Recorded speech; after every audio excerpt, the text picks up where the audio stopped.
Today we're going to be showing you how to change the bottom 3 filters on your reverse osmosis.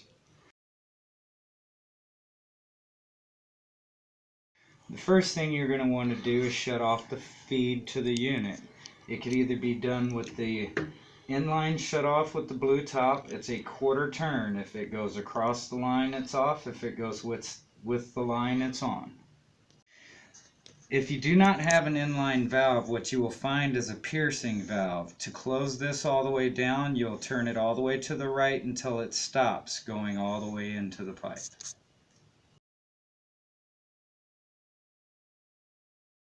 Once you're done turning off the feed, you'll also want to turn off the stored water tank by turning the blue lever a quarter turn to the right going across the pipe.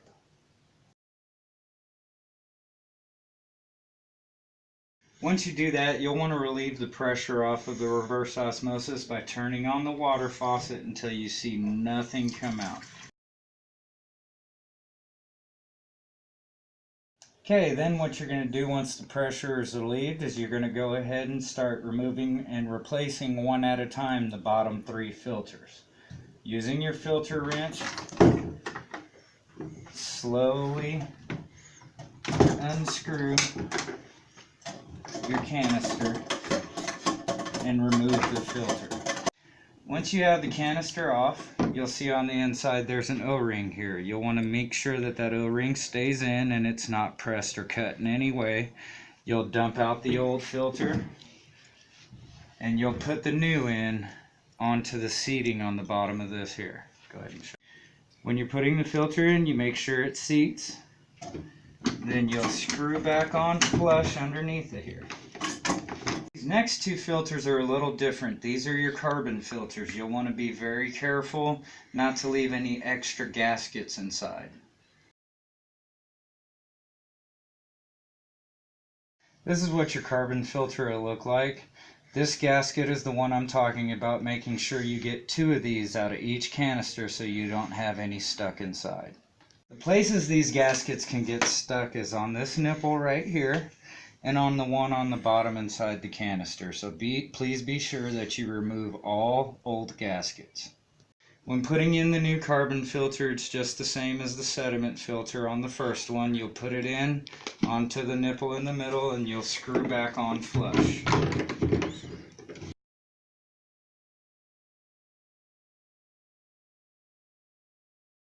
Okay, now you repeat the same process for these 2 on the third one and replace the filter. Now be sure that you're tightening these filters back up nice and snug but not over tight.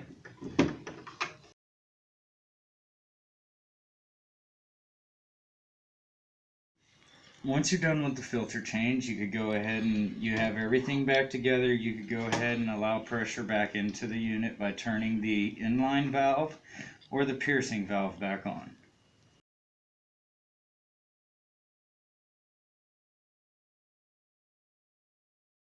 There are also 2 other changeable filters on this unit. There is a reverse osmosis membrane and a TCR prolonged contact filter. If you're going to be changing the membrane, what you'll do is you'll lift up on this housing and unscrew the cap on the end.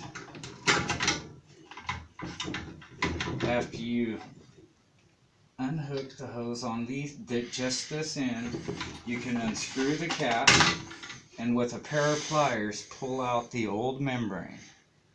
Okay, to pull this out, usually the easiest way is to get your pliers on the inside and spin as you pull to pull out the old membrane.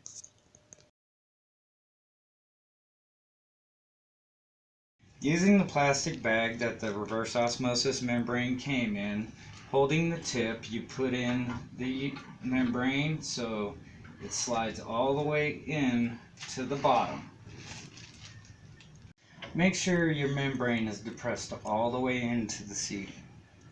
Once you're aware that it's all the way into the seating, make sure the O-rings are properly seated in the proper place and go ahead and put the cap back on, screwing down snug. Then you'll want to go ahead and put the hose back in on the end of the membrane by depressing in, slight turn, and a pull to lock into place.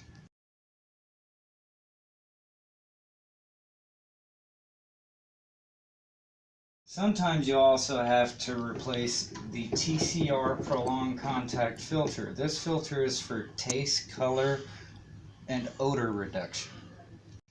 To replace this one, basically all you're going to do is you'll lift the filter off, you'll depress the collet on the hose all the way back into the fitting and pull out so you have the filter away from the rest of the unit.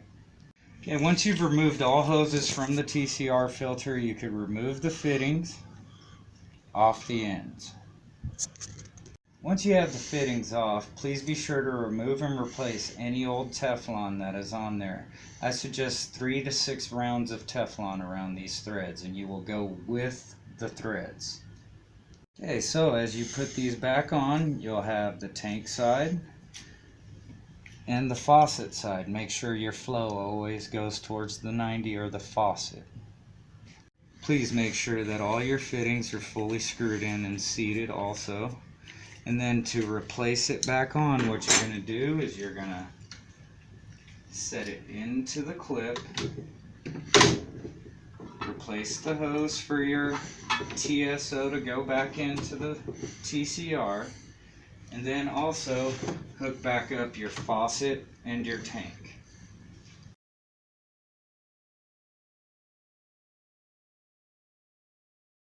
Once your unit's pressurized after turning on the main feed and you know you don't have any leaks, you could go ahead and turn your tank back on.